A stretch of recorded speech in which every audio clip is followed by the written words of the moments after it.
الحمد للہ عدد خلقہ ورضا نفسہ وزنۃ عرشہ ومداد کلماتہ والصلاۃ والسلام علی صفوۃ رسلہ وخیر خلقہ محمد وآلہ وصحبہ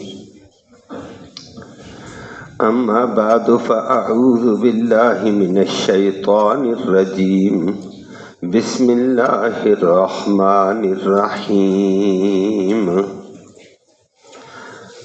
وَلَقَدْ أَرْسَلْنَا رُسُلًا مِّن قَبْلِكَ وَجَعَلْنَا لَهُمْ أَزْوَاجًا وَذُرِّيَّةً وَمَا كَانَ لِرَسُولٍ أَن يَأْتِيَ بِآيَةٍ إِلَّا بِإِذْنِ اللَّهِ لِكُلِّ أَجَلٍ كِتَابٌ يَمْحُو اللَّهُ مَا يَشَاءُ وَيُثْبِتُ وَعِندَهُ أُمُّ الْكِتَابِ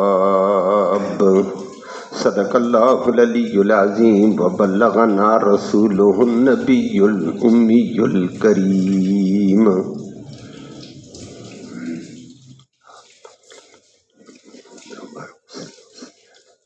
قابل تقریر معزز سامعین کرام، اسی آیت سے متعلق کل کچھ گزارشات آپ نے سماعت کی تھی کہ نبی کریم صلی اللہ علیہ وسلم کی رسالت کو بیان کیا اور رسالت کے بارے میں شکوک شبہات پیدا کرنے ناجائز۔ فرمایا نبی کریم صلی اللہ علیہ وسلم آپ کوئی پہلے رسول نہیں، آپ سے پہلے بھی بے شمار رسول گزرے ہیں۔ اور نمبر 2، پھر آپ سے پہلے رسول گزرے وہ بشر ہی تھے، بشری لوازمات بھی ان کو لاحق تھے، ان کی بیویاں بھی تھیں، ان کی اولاد بھی تھی، فلہذا بیویاں کرنا، نکاح کرنا، اولاد کا ہونا اور یہاں کے علاوہ آگے ذکر کیا کھانا پینا، یہ انسانی تقاضے میں سے ہے، یہ نبوت اور رسالت کے خلاف تو نہیں ہے۔ رسول بشر ہوتا ہے، بشر کو یہ لوازمات لاحق ہوتے رہتے ہیں۔ اور پھر ایک اور اعتراض کہ اگر یہ سچا رسول ہے تو ہمارا منہ مانگا معجزہ لائے، تو فرمایا ان کو بتا دو معجزے لانا نبیوں کے، رسولوں کے اختیار میں نہیں، یہ اللہ کے اختیار میں ہے۔ وَمَا كَانَ لِرَسُولٍ أَن يَأْتِيَ بِآيَةٍ إِلَّا بِإِذْنِ اللَّهِ۔ کسی رسول کی شان کے یہ مناسب نہیں کہ وہ کوئی معجزہ دکھائے، ہاں اللہ کی اجازت کے ساتھ ہوتا ہے۔ یہ اختیار، یہ قدرت، یہ تصرف اللہ کو حاصل ہے۔ اللہ اپنے نبیوں کے ہاں خلاف عقل ایک چیز ظاہر کر دیتا ہے، اس کو معجزہ کہتے ہیں، اور اگر وہی خلاف عقل، خلاف اسباب کوئی چیز ولی کے ہاں ظاہر ہو جائے تو اس کو کرامت کہتے ہیں۔ اور کبھی کبھی ایسی چیزیں اللہ اکبر اللہ کافروں کے ہاں بھی ظاہر کر دیتے ہیں، اس کو استدراج کہتے ہیں، ڈیل۔ اور اللہ معاف فرمائے کبھی کبھی یہ چیزیں ہو جاتی ہیں، کافر بھی ایک بات کہہ دیتا ہے اور دجال یہ کام کرے گا، اللہ ڈیل دے گا اس کو اور لوگوں کو بڑا امتحان ہوگا۔ اللہ ہم سب کی حفاظت فرمائے۔ کافر بھی کبھی کبھی حرق عادت بعض کام کر لیتا ہے۔ وہ دو طرح کے ہوتے ہیں کہ انسانی عقل اور اسباب کے ماوراء ایک چیز کافر کے ہاں ظاہر ہو جائے تو اس کی استدراج کہا جاتا ہے، ڈیل ہوتی ہے، اللہ نے ڈیل دی، یہ کتنا آگے جاتا ہے۔ اگر وہ اس استدراج سے، ڈیل سے ناجائز فائدہ اٹھائے تو بڑی طولانیوں میں چلا جاتا ہے، میں نے یہ کیا، میں نے یہ کیا، میں بڑی شیخ ہوں، وہ ابلیس سے آگے نکل جاتا ہے، یہ گمراہ ہو گیا اس استدراج سے۔ سَنَسْتَدْرِجُهُم مِّنْ حَيْثُ لَا يَعْلَمُونَ، قرآن کہتا ہے ہم کافروں کے لیے لگام ڈھیلی چھوڑتے چھوڑتے چھوڑتے وہاں تک پہنچا دیتے ہیں جہاں انجام کو ان کو پتہ بھی نہیں ہوتا ہے، اور کبھی اللہ اس کے عکس میں کر دیتے ہیں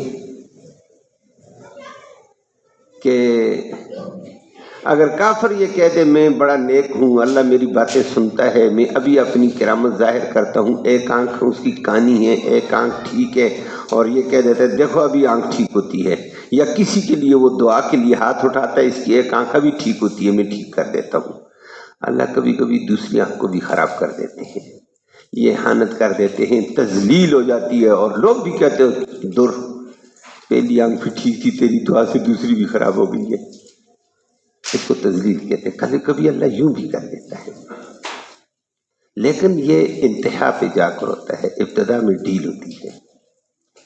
باقی یہ کرنے والا کون ہے؟ سب کچھ اللہ۔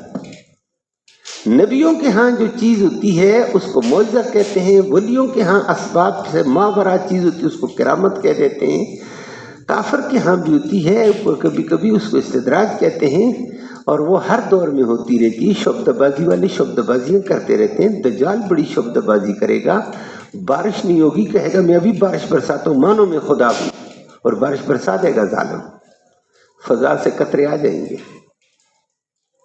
یہ استدراج ہوگا، اور یہ ڈیل دیتا ہے اللہ بھی۔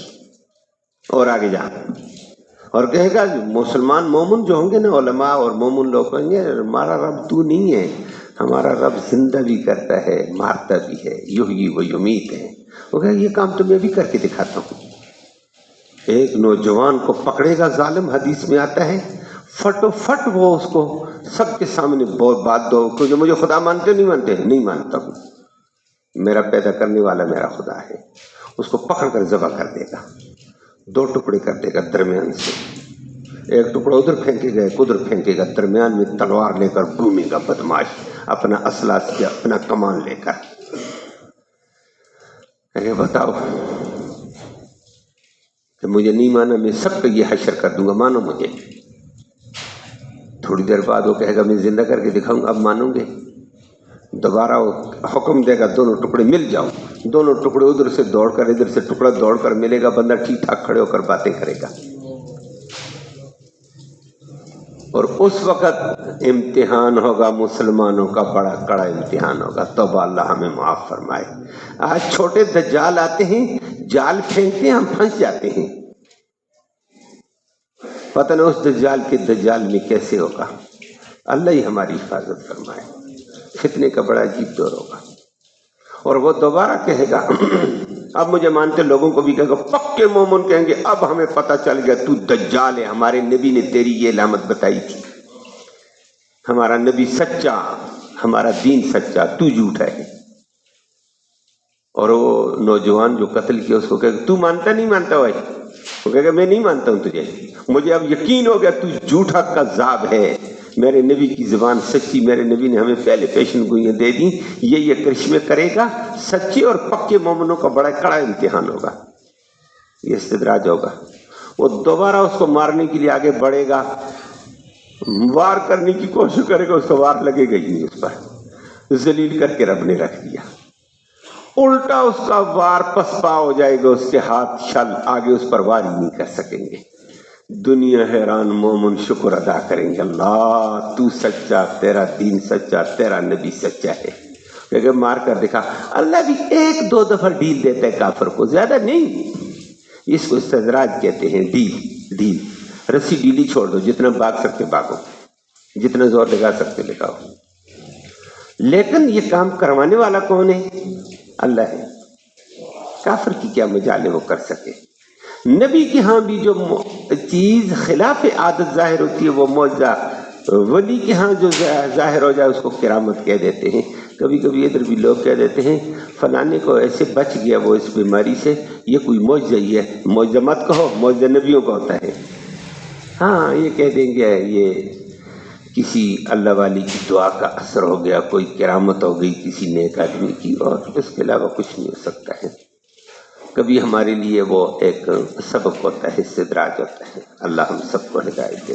تو اللہ نے نبی کے بارے میں بتایا وَمَا كَانَ لِرَسُولٍ أَن يَأْتِيَ بِآيَةٍ، کسی نبی کی شان کے مناسب بھی نہیں کہ وہ اپنی مرضی سے معجزہ لائے، إِلَّا بِإِذْنِ اللَّهِ، مگر تو اختیار کس کا ہے؟ اللہ کا، قدرت ہے تو اللہ کی ہے، باقی دنیا ساری عاجز ہے، اللہ نے یہ سمجھا دیا۔ اور اسی کے ساتھ فرما دیا معجزہ آئے گا جب اللہ رب العالمین چاہے گا، جب نہ چاہے تو نہیں آئے گا۔ یہ فیصلے کس کے پاس ہیں؟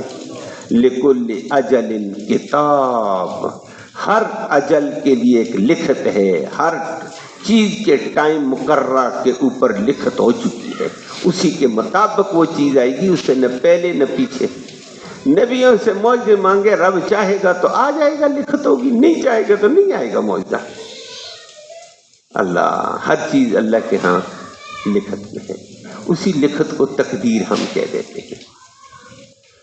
اب وہ تقدیر کے لیے آگے اللہ نے دو باتوں کا ذکر فرمایا، بس ان دو باتوں کو سمجھنا ہے۔ بس کل اسی کے اوپر میں رک گیا تھا، میں نے کہا یہ بات پر اگلے درس میں۔ عام طور پر ہم تقدیر کہہ دیتے ہیں، یہ کل کائنات نہیں تھی، نہ زمین تھی نہ آسمان، کچھ بھی نہیں تھا، اللہ تھا، اللہ تھا، اور اللہ کو علم بھی تھا، اللہ کو علم تھا۔ جس طرح بہت سارے بعض دفعہ انسان کو ایک اندازہ ہوتا ہے، اس اندازے کو علم کہہ دو یا اندازہ کہہ دو۔ کبھی کبھی لوگ کہہ دیتے ہیں فلاں نے یہ کام کیا، کہتے ہیں یہ مجھے پہلے سے اندازہ تھا یہ حرکت کرے گا، کہتے نہیں کہتے ہیں؟ تھوڑا سی سمجھ ہوتی نا اس کو، وہ کبھی کیا کہہ دیتے ہیں، مجھے پتہ تھا، مجھے علم تھا یہ حرکت کرے گا۔ تو کبھی کبھی ہوتا ہے، کبھی ہمارا اندازہ غلط بھی ہو سکتا ہے، ہمارا علم غلط ہو سکتا ہے۔ تو تقدیر کا معنی اندازہ ہے۔ میں نے اس سمجھانے کے لیے کہہ دیا، یہ کائنات نہیں تھی، اللہ کو ہر چیز کا اندازہ تھا، فلاں چیز علم تھا، فلاں چیز کو میں فلاں وقت پہ پیدا کروں گا، اتنی پائیدار ہوگی، اتنے عرصے تک چلے گی، پھر ختم۔ فلاں چیز فلاں وقت پہ ہوگی، اتنے وقت تک پائیدار ہوگی، پھر ختم۔ فلاں چیز فلاں وقت پہ ہوگی، فلاں چیز فلاں۔ کل کائنات کا رب کو اندازہ تھا، کون کس وقت پیدا ہوگا، کب وجود میں آئے گا، کب ختم ہوگا، سب اللہ کو پتا تھا۔ اس کو تقدیر کہتے ہیں، تقدیر بالعلم، کہ اللہ کے علم کے مطابق ساری کائنات کی ہر چیز کا اللہ کو اندازہ تھا، اسی کو تقدیر کہتے ہیں۔ اور اللہ رب العالمین نے اس کا ذکر کیا، والذی قدر فہدی، اللہ رب العالمین نے ہر چیز کا ایک اندازہ لگایا، اندازہ لگانے کے ساتھ وہ چیز دنیا میں وجود میں آتی ہے، فہدی، پھر ہر چیز کی اسی اندازے کے مطابق وہ رہنمائی بھی کرتا ہے۔ اللہ کو اندازہ ہے، وہ رہنمائی کرتا ہے۔ اللہ میں سمجھانے کے لیے مختصر عمل، اللہ کو پتہ تھا یہ بندے پیدا ہوں گے، فلاں وقت پہ پیدا ہوں گے، فلاں یہ کرے گا، فلاں یہ کرے گا، اللہ کو اندازہ تھا یہ کرے گا، اللہ اسی چیز کی اس کی رہنمائی کرتا ہے۔ آپ کی رہنمائی کی مسجد میں آ گئے، آپ کی رہنمائی کی قرآن پہ بٹھا دیا، آپ کی رہنمائی کی کوئی نیکی کا کام کرائے گا۔ والذی قدر فہدی، اندازہ ازل سے اس نے لگا دیا، پھر دنیا میں وجود آنے کے بعد اسی کے مطابق وہ رہنمائی کرتا رہتا ہے۔ معلوم ہوتا ہے اس نے پھر اپنے علم اور اندازے کے مطابق نیکی کرنے والوں کو نیک انجام کے لیے پیدا کیا، یہ اس کا اندازہ تھا ہر چیز کا۔ اس اندازے کو اللہ رب العالمین نے پھر سب سے پہلے کائنات میں قلم پیدا کی ہے۔ کائنات میں کچھ بھی نہیں تھا، سب سے پہلے قلم، اول ما خلق اللہ القلم، سب سے پہلے اللہ نے قلم کو پیدا کیا، اور قلم کو اللہ نے تکوینی حکم دے دیا۔ جیسے اللہ حکم دے دے، ابھی حکم دے دے یہ چھت اڑ جائے، اڑ جائے گی، اس کے لیے مشینوں کی ضرورت، فرشتوں کی ضرورت، فوج کی ضرورت نہیں ہے۔ قلم کو کہا لکھ، قلم چلنا شروع کر دیا، اللہ کے اندازے کے مطابق اس نے لکھنا شروع کر دیا۔ آسمان اس وقت پیدا ہوگا، اتنے عرصے تک رہے گا، زمین پیدا ہوگی، فلاں بندہ، فلاں نبی، فلاں فلاں فلاں، قلم نے سب کچھ لکھ دیا۔ اس کو تقدیر بالقلم کہتے ہیں۔ پہلے تقدیر بالعلم تھی، اللہ کے علم میں تھا ہر چیز کا اندازہ، اور پھر قلم کے حوالے کیا، قلم نے لکھ کر لوح، اس کو لکھا کہاں؟ لوح محفوظ میں۔ لوح ایک دیوان ہے، ایک دفتر ہے، محفوظ ہے، وہاں تک فرشتے بھی نہیں جا سکتے ہیں۔ وہاں قلم نے لکھ دیا ہر ایک کے بارے میں۔ اب اس قلم کی کتابت کے مطابق دنیا میں ہر چیز وجود میں آ رہی ہے، وہاں لکھا ہوتا ہے۔ اللہ اکبر، اسی لکھت کے مطابق دنیا میں چیز وجود میں آتی ہے، فلاں دور میں یہ ہوگا، فلاں میں یہ ہوگا، فلاں حرکت کی تو یہ ہوگا۔ یہ تقدیر بالکتابت ہوئی، اس کتابت کے بعد تقدیر کے مطابق دنیا میں پھر چیزیں وجود میں آتی ہیں۔ کیا فرق کہہ دیتے ہیں یہ ایسے لکھا ہوگا تقدیر میں، ہو گیا، یہ تقدیر کے مطابق ہونا ہے۔ اب اگلی بات، اب تقدیر قرآن نے کہہ دیا یمحو اللہ ما یشاء ویثبت وعندہ ام الکتاب، ہر چیز اس کے پاس لوح محفوظ میں ہے، اس کے علم میں تھی، پھر کتابت میں لکھی ہے، قلم کے حوالے ہوئی، لوح محفوظ میں محفوظ ہو گئی۔ لیکن اس کے بعد دو صورتیں ہو گئی اس تقدیر کی، یمحو اللہ، بعض چیزوں کو اللہ مٹا دیتا ہے، ما یشاء جو چاہتا ہے، ویثبت، بعض تقدیر کو اٹل رکھ دیتا ہے، وہ مٹتی شٹتی نہیں ہے، تبدیل نہیں ہوتی ہے۔ تو تقدیر کی کتنی قسمیں ہوئی ہیں اس آیت کے مطابق؟ دو۔ ایک وہ تقدیر جو تبدیل ہونے والی، تغیر اختیار کرنے والی نہیں، اٹل ہے، جس کو اٹل کہتے ہیں۔ عربی میں استعمال کروں تو ہم اس کو عربی کتابوں میں مبرم کہہ دیتے ہیں، عربی کتابوں میں مبرم آ جاتا ہے، حدیث میں مبرم آ جاتا ہے، اٹل، فیصلہ کن۔ وہ کیا ہے؟ وہ لوح محفوظ میں بھی تھا، انسان کی پیدائش سے پہلے لکھا ہوا، چند دن پہلے آپ نے پڑھا تھا۔ نبی کریم صلی اللہ علیہ وسلم کی حدیث ہے، رحم مادر میں دو نطفے جا کر ملتے ہیں اور رحم مادر کے اوپر حالات آتے رہتے، تین چلے۔ پہلے چلے میں یہ نطفہ تھا، عورت کے بدن میں پھیلا پورے میں، وہاں سے ہر بدن سے رس لے کر 7 دنوں میں واپس آ گیا۔ پھر وہاں پر رحم میں محفوظ فرشتہ نگران کھڑا ہے، اس نطفے کے اندر کوئی ملاوٹ، کوئی امیزش نہ ہو جائے، وہ عرب تیر نظام ہے۔ اور 40 دن گزرے، یہ جمع ہوا خون بن گیا۔ 40 دن عورتیں ہوتے جمے ہوئے خون کے بعد، 40 دن کے بعد یہ گوشت کا لوتھڑا بن گیا۔ 40 دن گزرے تو یہ گوشت کے لوتھڑے میں چھوٹی چھوٹی کچی ہڈیاں بن کر 360 جوڑ ٹھیک ٹھاک صورت بن گئی ہے۔ اب اس میں ڈالنے ہیں روح۔ روح ڈالنے سے پہلے اللہ نے لوح محفوظ سے فرشتے کو کہا لکھا تھا، لوح محفوظ میں محفوظ تھا، فرشتے کو کہا آج لکھ، تو اپنی کتاب میں لکھ۔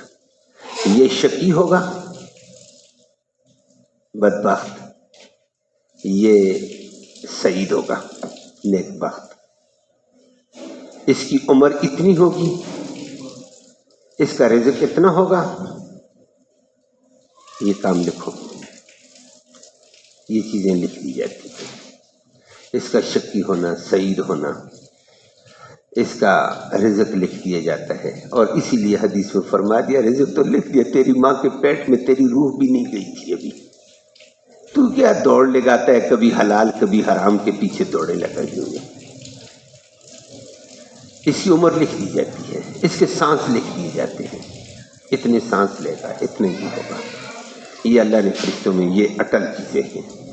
آگے کچھ چیزیں اٹل ہیں، یہ فرشتے کو آج بتا دیا لوح محفوظ سے اٹھا کر۔ لیکن ان میں دو چیزیں ہیں، جب بندہ دنیا میں آ جاتا ہے تو کچھ تقدیریں اٹل ہیں، کچھ مبرم اور کچھ مبرم نہیں ہیں، وہ بدلتی رہتی ہے، آگے پیچھے ہوتی رہتی ہے۔ اور قرآن میں اسی کا ذکر ہے، یمحو اللہ، اللہ مٹا دیتا ہے بعض تقدیر کو، مٹاؤ اس کو جو چاہتا ہے۔ اور کیا تقدیر مٹے گی؟ اللہ، میں نے ابھی ابھی ذکر کیا عمر اٹل ہے، لکھی ہوئی اتنی عمر، لیکن اب حدیث کہتی ہے، سچے نبی کا سچا فرمان ہے، ترمذی شریف میں بھی ہے اور کتابوں میں بھی ہے، لا یزید فی العمر الا بر، کہیں کہہ دیا ہے لا یزید فی العمر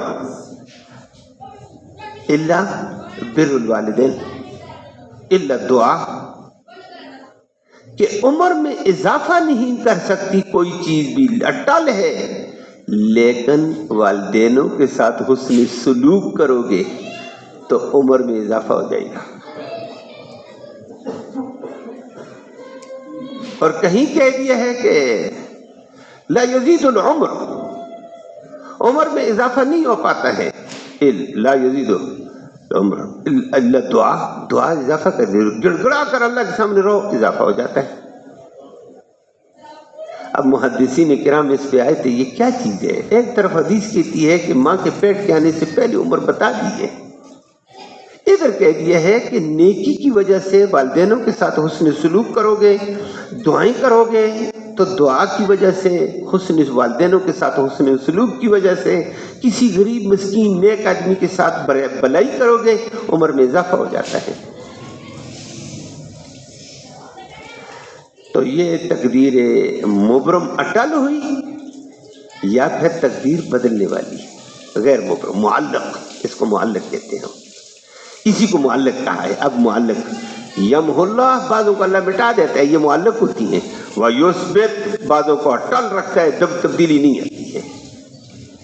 لیکن پھر حدیث میں کہ عمر میں اضافہ کیسے، وہ تو اٹل تھی۔ اللہ اکبر، ایک بات یہ ہے، اس کو معلق کہہ دیا۔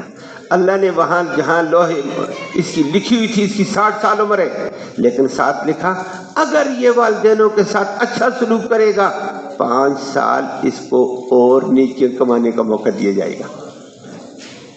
تو پھر کیا والدینوں کے ساتھ حسن سلوک کیا تو کتنی عمر ہو جائے گی؟ لیکن میں نے اردو میں کہہ دیا عربی کے مقابلے میں، تو اس کو 5 سال عمر نیکیوں کے لیے اور دے دی جائے گی، نیکیاں کرے گا تو نیکیاں کرے گا تو آخرت کے درجات بلند ہو گئے ہیں۔ تو والدینوں کے ساتھ حسن سلوک کی وجہ سے 60 سال کے بجائے 65 سال ہو گئی ہے۔ محدثین نے ایک معنی یہی کیا ہے، یہ ہے یمحو اللہ، اللہ مٹا دیتا ہے جو چاہتا ہے۔ نیکی کی وجہ سے بعض دفعہ بعض تقدیر اٹل ہوتی ہے، وہ تبدیل کر دی جاتی ہے۔ کسی غریب کے ساتھ، مسکین کے ساتھ رحم کرنے سے تبدیلی آ جاتی ہے، لیکن وہ تقدیر مبرم نہیں بدلتی ہے۔ کون؟ معلق، اس میں معلق اس کو ایک لیکن کے ساتھ جوڑا ہوتا ہے، تعلیق کی ہوتی ہے، دوسری چیز کے ساتھ اس کو جوڑا ہوا ہوتا ہے، تو اس کی وجہ سے تبدیلی آ جاتی ہے، دعاؤں کی وجہ سے آ جاتی ہے۔ کسی غریب کے ساتھ، اچھا مسکین غریب لوگ ہوتے ہیں کبھی کبھی محتاج، چپکے سے تعاون کر لیا، ان کی ہمدردی کر دی، ان کی دعا لے لی، اسی دعا کی وجہ سے اب ایک مصیبت آنی تھی اس کے گناہوں کی وجہ سے، یہ گناہ کرے گا، یہ گناہ کرے گا، اس کو یہ پریشانی آئے گی، لیکن اگر یہ دین کے لیے یہ کام کرے گا، دین والے کے ساتھ یہ تعاون کرے گا، اس کی یہ مصیبت کو ٹال دیں گے۔ لیکن تو یہ کیا چیز ہوئی ہے؟ معلق۔ اور کبھی کبھی لوگ بھی کہہ دیتے ہیں، کہتے فلاں موقع پہ ایسا ہوا تھا، بچ کوئی نہیں سکتا تھا، پتہ نہیں میں کیسے بچ گیا۔ اور پھر لوگوں کی زبان سے بڑے جو لوگ تھے، آج کل نئے تو ماشاءاللہ وہ تو ادھر ادھر کی بات کریں گے، بڑے چونکہ دین کے ساتھ تھوڑے جڑے ہوتے تو علماء کی بات سنتے، وہ کہتے ہیں کوئی نیکی کام آ گئی تھی، کوئی کہتا ہے کوئی دعا کام آ گئی تھی، کوئی کہتا ہے کسی بزرگوں کی، والدینوں کی کوئی بات سامنے آ گئی تھی۔ یہ بات صحیح ہے، کوئی نیکی ہوگی، کوئی دعا ہوگی، اس کی وجہ سے اللہ بچا لیتا ہے اور تباہی سے انسان بچ جاتا ہے، موقع مل جاتا ہے۔ یہ نیکی فائدہ دیتی ہے، اس کو معلق کہا جاتا ہے۔ اور پھر محدثین کرام نے یہ بھی کہہ دیا ہے کہ والدینوں کے ساتھ حسن سلوک کرو گے، نیکی تو عمر تو نہیں بڑھے گی، معلق بھی نہیں، اٹل ہے، لیکن عمر کے اضافے کا پھر کیا مطلب؟ اللہ وہ فرماتے ہیں عمر تو 60 سال ہی ہوگی جو لکھی ہوئی تھی، دعا کی وجہ سے اضافہ ہوگا عمر میں، نیکی کی وجہ سے اضافہ ہوگا عمر میں، والدینوں کے ساتھ تعاون کرنے میں اضافہ ہوگا عمر میں۔ لیکن وہ کہتے ہیں اضافہ کیا مطلب؟ کہتے ہیں 60 سال میں اضافہ نہیں ہے، محدثین کی دوسری جگہ کہتے ہیں وہ تو اٹل تھی، لیکن جو کام اس نے 80 سالوں میں کرنے تھے، اللہ اس سے وہ کام 60 سالوں میں کرا دے گا۔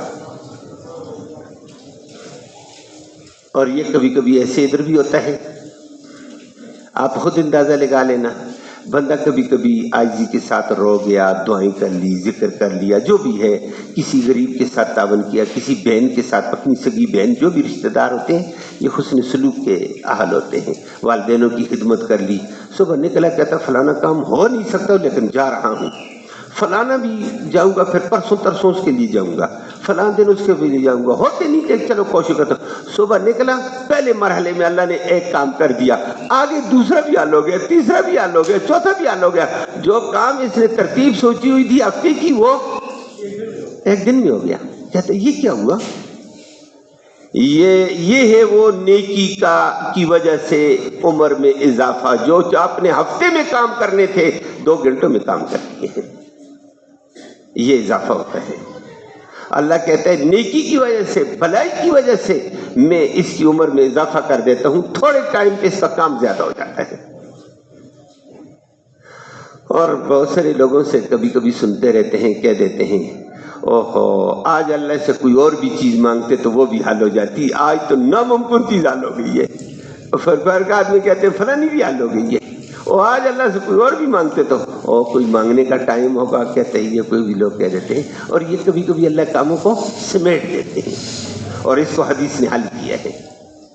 اللہ اکبر، فرمایا رزق لکھا ہوا ہے، لیکن گناہوں کی وجہ سے اس رزق کو اس سے دور کر دیا جاتا ہے۔ الا ان العبد لیحرم من الرزق بالذنب، فرمایا بندہ گناہوں کی وجہ سے رزق سے دور کر دیا جاتا ہے اس کو۔ اب روزی اس کی اٹل ہے، لکھی ہوئی ہے مبرم ہے اٹل، لیکن یہ تاغی بن گیا، سرکش بنے گا، اس روزی کو اللہ اس سے پھیلا دیتے ہیں، ادھر دوڑ ادھر دوڑ ادھر دوڑ، بڑی مشکل سے ملتی ہے۔ اور جب بندہ رو کر گر گراتا ہے، وہ بکھری روزی اللہ جمع کر کے لے آتا ہے، تھوڑے وقت میں مل جاتی ہے۔ اور یہ اللہ کا ایک نظام ہے کہ بلائیوں کی وجہ سے ہوتا ہے، غریبوں مسکینوں کے ساتھ تعاون کرو گے، بکھری روزی جمع کر آ جاتی ہے۔ اور مسکینوں والی روزی جس کو اللہ دے دیتا ہے کہ تیرے ہاتھ سے تو مسکینوں کا تعاون کرتا ہے، چل تیرے ہاتھ سے ان کو دوں گا، دیتا میں ہوں، لیکن تیری نیکی کا اضافہ ہو رہا ہے، تیرے ذریعے سے دے رہا ہوں۔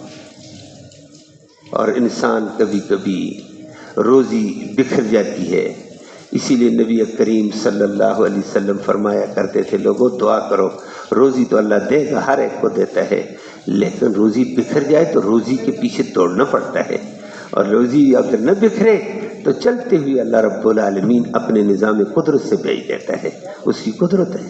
تو یہاں تقدیر میں 2 چیزیں آئیں، کچھ تقدیر اٹل ہے اور کچھ مبرم ہوتی ہیں، مبرم اٹل، اور کچھ معلق ہے کہ دعا گڑ گڑا کر کرو، اللہ فائدہ دے گا اس کا۔ بہت ساری چیزیں آئی ہوئی مصیبت ٹل جاتی ہے، گناہوں کی وجہ سے ایک مصیبت آنی تھی، پریشانی آنی تھی، لیکن جب یہ رویا، اللہ نے کہا لکھا ہوا تھا یہ مصیبت اس کے فلاں فلاں گناہ پر آئے گی، لیکن اگر یہ رویا گڑ گڑایا تو اس مصیبت کو دور کر دیا جائے، یہ معلق ہے۔ لیکن اس نے صدقہ کیا تو دور کر دوں گا، لیکن اس نے یہ نیکی کی تو یہ کر دوں گا۔ یہ معلق چیزیں ہوتی ہیں، اللہ رب العالمین کچھ کو مٹا دیتے ہیں اور کچھ کو ثابت رکھتے ہیں، باقی وَعِنْدَهُ أُمُّ الْكِتَابِ، اس کے پاس سب کچھ لوح محفوظ میں موجود ہے۔ آگے نظام قدرت میں وہ اپنے اپنے بندوں کو مختلف طریقوں سے آزماتا ہے۔ اللہ ہمیں اپنی آزمائشوں سے بچائے، نیکی کرنے کی توفیق نصیب فرمائے۔ اللہم صلی وسلم دائما ابدا علی حبیبک خیر الخلق کلہم۔ یا اللہ تو رحمت کے فیصلے فرما، کرم کا معاملہ فرما، دونوں جہانوں کی خیر نصیب فرما، عافیت والی صورتیں نصیب فرما۔ یا اللہ تو کرم کے فیصلے فرما، نیکی کی توفیق نصیب فرما، شر سے، فتنے سے، فساد سے محفوظ فرما، دونوں جہانوں کی خیر نصیب فرما، امن نصیب فرما، سلامتی نصیب فرما۔ یا اللہ ہمارا یہ بیٹھنا، یہ سننا سنانا اپنی جناب میں قبول فرما۔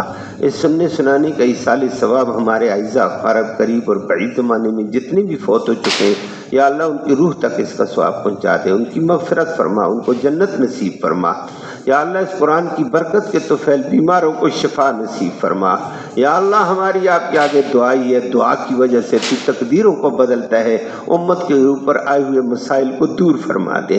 امت اس وقت غیروں کے شکنجے میں آ رہی ہے، یا اللہ امت کو محفوظ فرما دے۔ اغیار اپنے پنجے گاڑ رہا ہے پوری امت مسلمہ پر، یا اللہ ان کے پنجوں کو توڑ دے۔ یا اللہ مسلمانوں کو سلامتی نصیب فرما، مسلمانوں کو مسلمان بننا نصیب فرما، اپنے نبی کی غلامی نصیب فرما، اغیار کی غلامی سے محفوظ فرما، ہم سب کو شیطان کی غلامی سے محفوظ فرما، نفس کی غلامی سے محفوظ فرما۔ پریشان حالوں کی پریشانیاں دور فرما، بیماروں کو اپنے فضل سے شفا نصیب فرما۔ یا اللہ مرتے وقت ہم سب کو کلمہ ایمان نصیب فرما، آخرت میں اس قرآن مقدس کی نبی کریم صلی اللہ علیہ وسلم کی شفاعت نصیب فرما۔ صلی اللہ تعالی علیہ خیر۔